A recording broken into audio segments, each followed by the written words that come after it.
CJ, thank you for doing this today. Of course.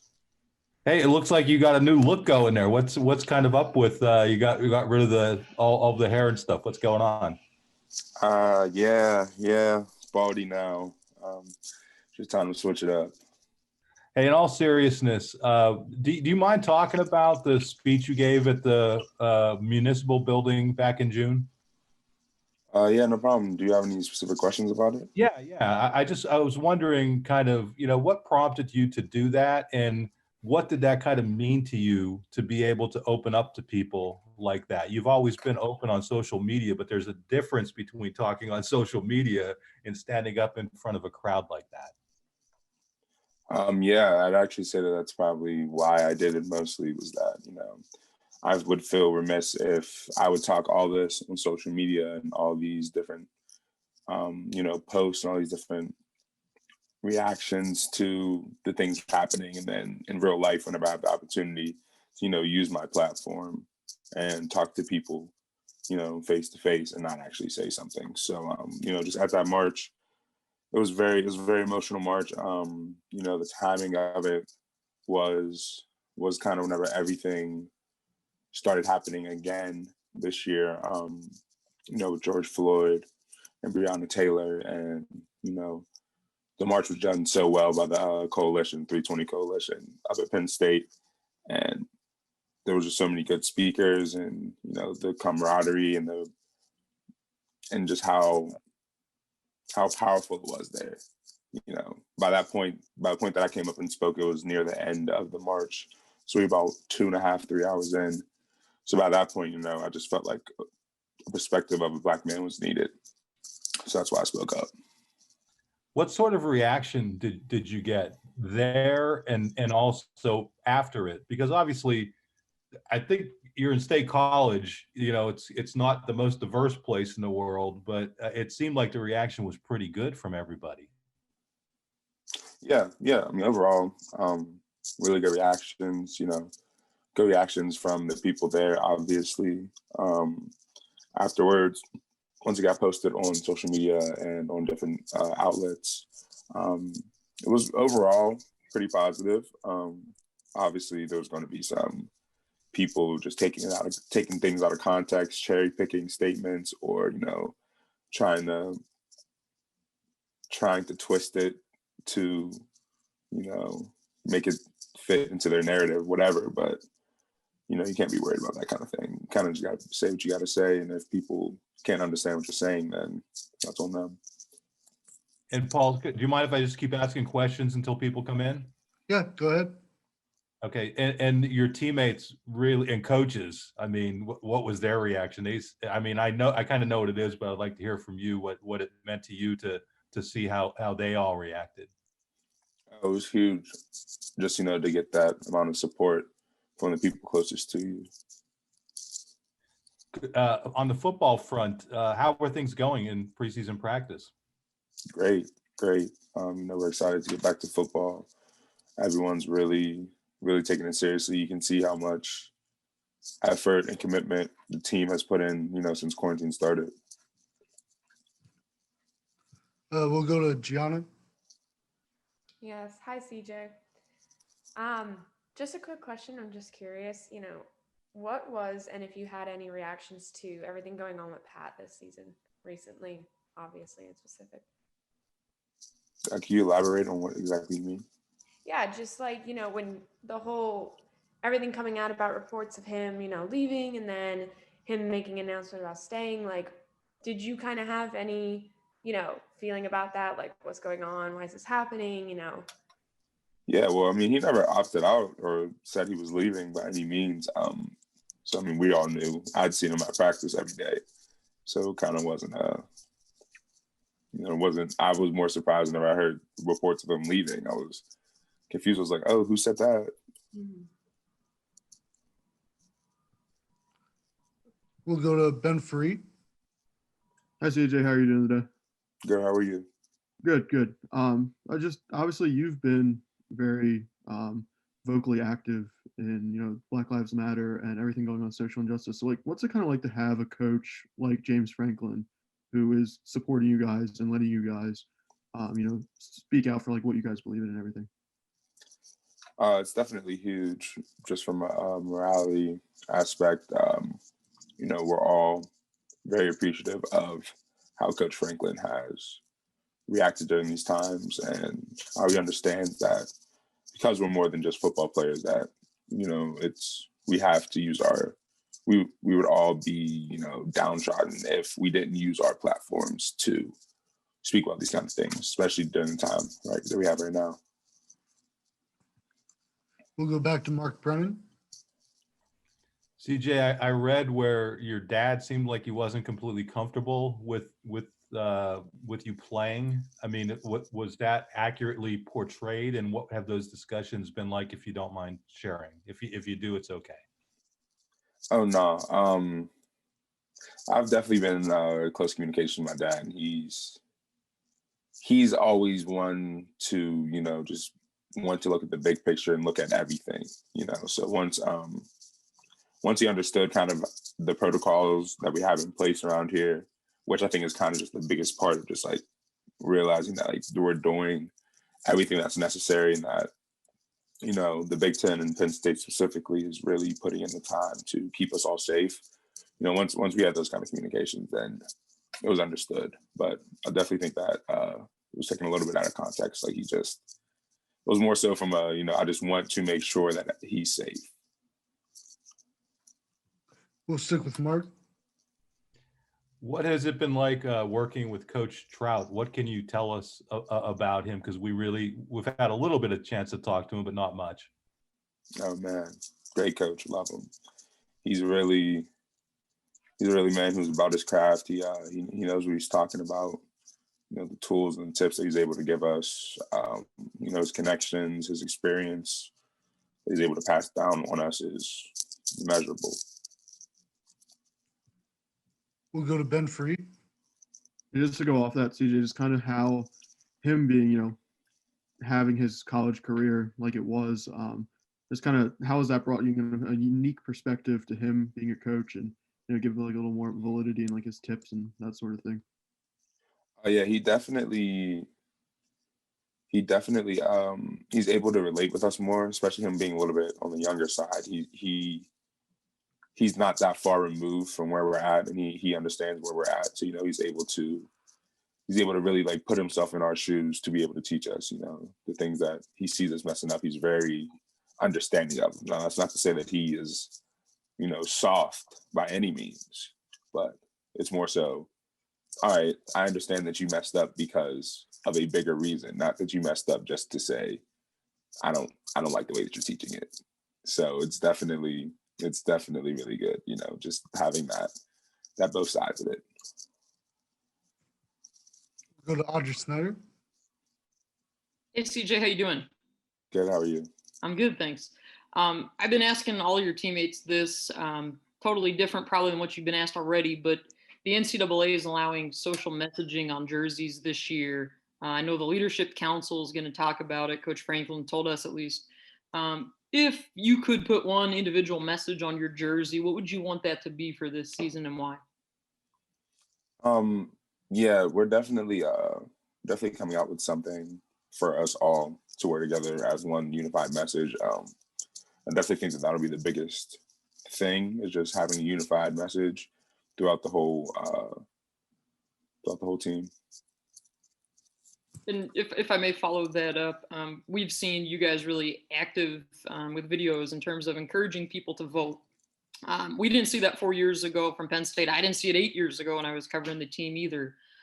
Why has that become so important for you guys? And how do you want to continue to use that platform even throughout the season with November coming? I definitely think that's become more important, because, people have more time now. So it's more time to look at these kind of things. But I also think that we saw last election that there was a majority, not a majority, but there was a large number of people who did not vote for XYZ reasons. And, that led people to be kind of,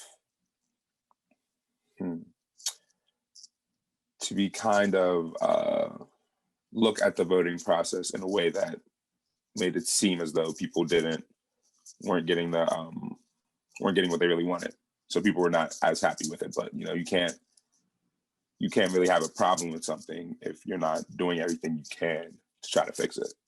So that's why I think the voting aspect is so huge now, just because if you want to change something, you got to at least take the steps to change it.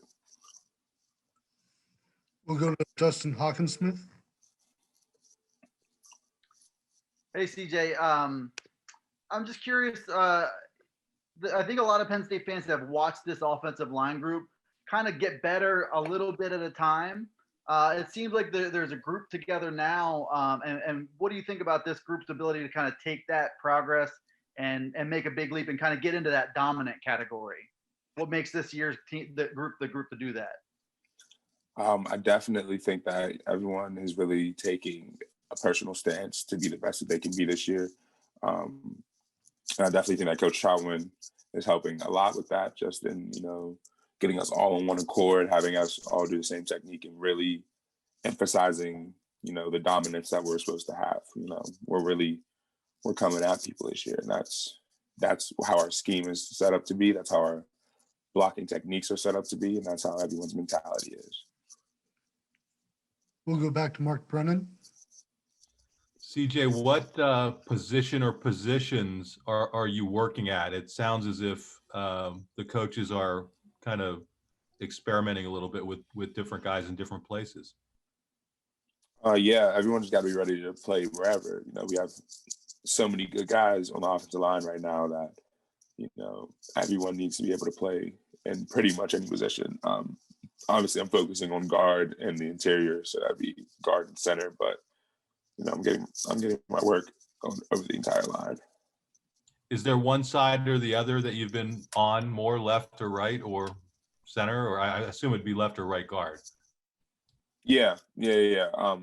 Obviously, with me playing mostly right last year, I've definitely been more so on the right, but that's not to say that left guard isn't also an option.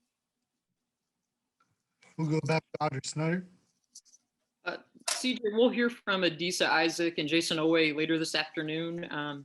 We've heard some stories about freakish athleticism and those kinds of things. From the other side, what have you seen from those guys throughout your time here? What maybe gets you excited or optimistic about them when you don't have to line up against them?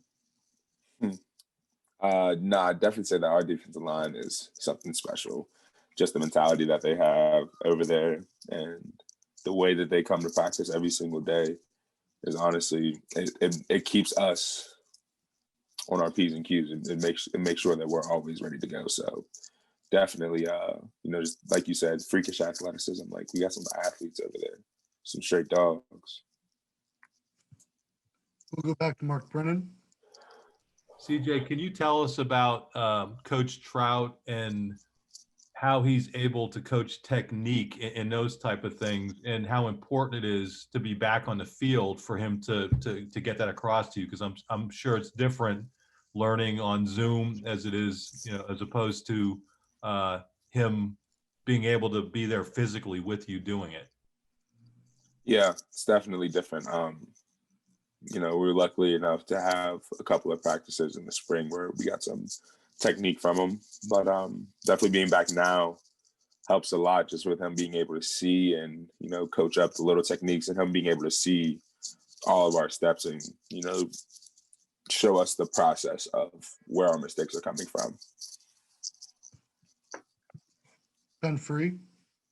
And CJ, kind of going off that, Trout, when he played on that 08 Florida team, has he shared any fun stories kind of from that team? As I know it has a bit of it's a bit wild, some stories that come out of there. Yeah. Yeah, he definitely just talks about just being just a legendary team. Obviously, them winning the national championship he kind of just is trying to give us the tools to be on that same level. We'll go to Gabe and Jerry. Hey, CJ, hope you're doing well. Just a quick question about the preparation for the season, because obviously it's been a very unorthodox off season for you guys. Is it tougher on the offensive line to kind of gel together with such a limited time before the season?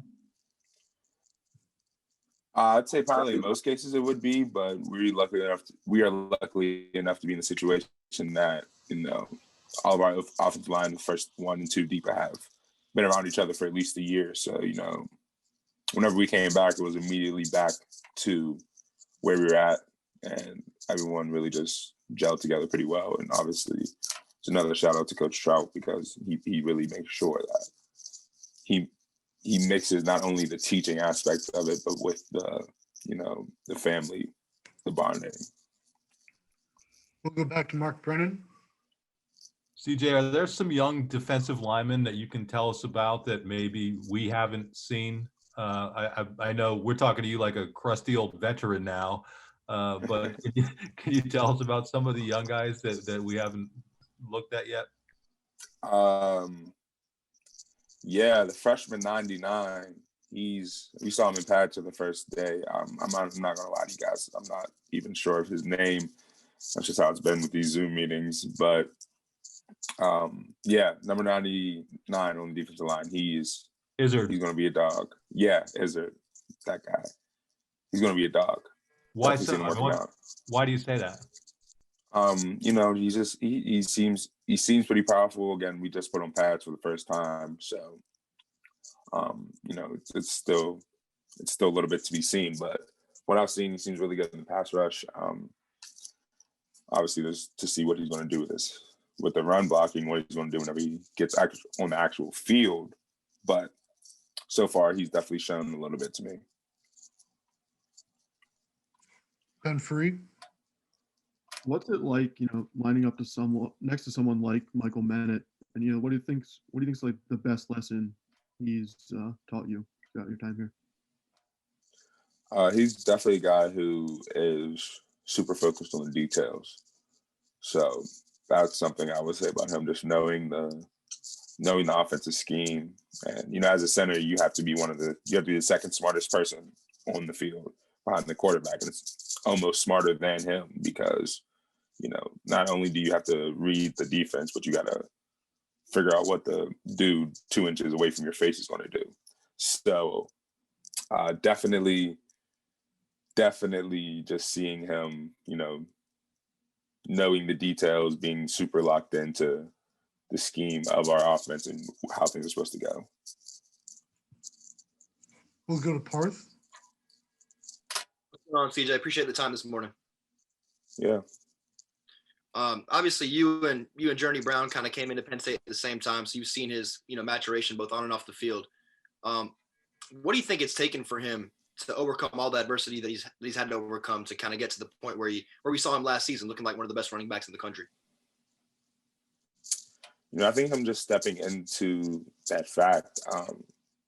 Me and Journey, obviously, we were roommates freshman year, so we've always been very close, and going up through this whole process, we've been together through the whole thing. So it's definitely good to just see him, realizing his own power. And obviously, it's rough coming in behind Saquon and Miles, but he never got disheartened by it. He always, took the positive from the situations and learned from it, and always kept that positive mentality. I'd say that's probably the biggest thing about Journey, is that no matter what, he kept that positive outlook, and he's always trying to learn, get better. Mark Brennan. So are you telling us that Mennett is smarter than Clifford? I ain't say that, but No, I'm just kidding you. I know you didn't say that. In all seriousness, can you tell us about the depth on the O-line? Coach Franklin was talking about it last night, and saying it's something you guys really haven't had since he got here. How important is that to what you guys are going to be able to do? Huge. Definitely just, knowing that anybody that you put in, next man up will never, the quality and the standard will never drop. It's huge. And again, having people who have all had a good number of playing time, have all been there for a while, and, that are all very committed to what we're doing here and committed to getting better is huge. Like, the competition that we have in the offensive line room is something I haven't seen since I've been here either. And it's definitely just really good to see. We'll go to Parth. CJ, I want to ask a follow-up to my last journey question, if that's cool with you. Last season during the Minnesota game, I think it was like week 6. That's when we kind of saw the switch flip for him. What do you think happened to where he started snapping on folks, towards the last half of the season? Honestly, just I couldn't tell you. He found his stride essentially.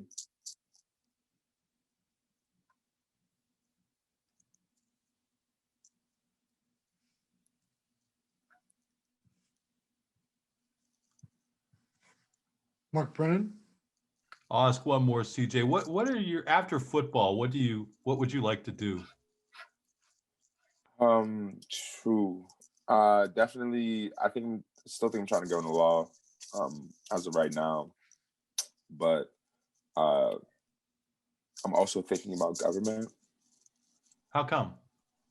I just want to make actionable change, like, help people out in my community and help people out around me. So in whatever capacity that I can do that, that's what I'm trying to do. So that's what I'm trying to, I say government now because I'm realizing that, I have a platform and an ability to speak to people relatively well. So that's definitely a big part of it. How much has everything that's happened in the last 6 months or so kind of led to that? I'm assuming it is, but I'd just like to hear in your words. Yeah. Well, it's definitely been something that's already been on my mind before all this kind of stuff was happening. Like at the beginning of the year, we had went to this Black student athlete summit in Texas with a couple of the guys from the Penn State football team, and just being down there, seeing all these student athletes, dealing with the same issues, and all doing the same things as us, but also, doing all these other different things, like having these organizations and companies, all this kind of stuff, definitely made me want to try to do more. So, obviously the past couple of months have heightened that, but it's definitely been something that's been on my mind. Thank you. We'll go to new bias. CJ, hope you're doing well, man. Thank you for time. Real quick, walk me through that first contact. You had the helmet on, you had the pads on. Walk me through what that felt like, man. Man, it's crazy to say the least. There's so much anticipation that comes with it, especially I'd say on the offensive line, because there's no hiding on the offensive line. A line versus D line, you're directly man to man, will versus will against another man. So, there's definitely a lot of anticipation as a young guy. Whenever I first was doing it, you get those butterflies whenever you first get out onto the field, like your whole body's tensing up. You're thinking 100 miles a minute. What's the play? What am I going to do on this play? How am I going to do this on this play? Like, how am I going to be stronger than this guy? But, after that first hit, all that goes out the window. You're just kind of there experiencing it. You're just trusting your technique. So definitely, yeah. And did it make a difference watching games? Am I too late here? Paul? Never mind. Don't worry about it. It's like 40 seconds. Sorry. Still have time for Yeah. a question if you want to ask. Okay, just real quick. Walk me through that weekend of watching games when you guys knew you were playing. Oh, man, it just builds up the anticipation even more. Like now watching these games, seeing these people play, it's like, dang, we're going to be in that spot in a couple months. In a month now, like, it's huge. Super excited.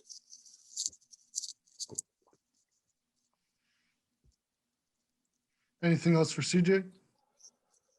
Thank you, CJ. Thank you. Thank you, guys. Yeah.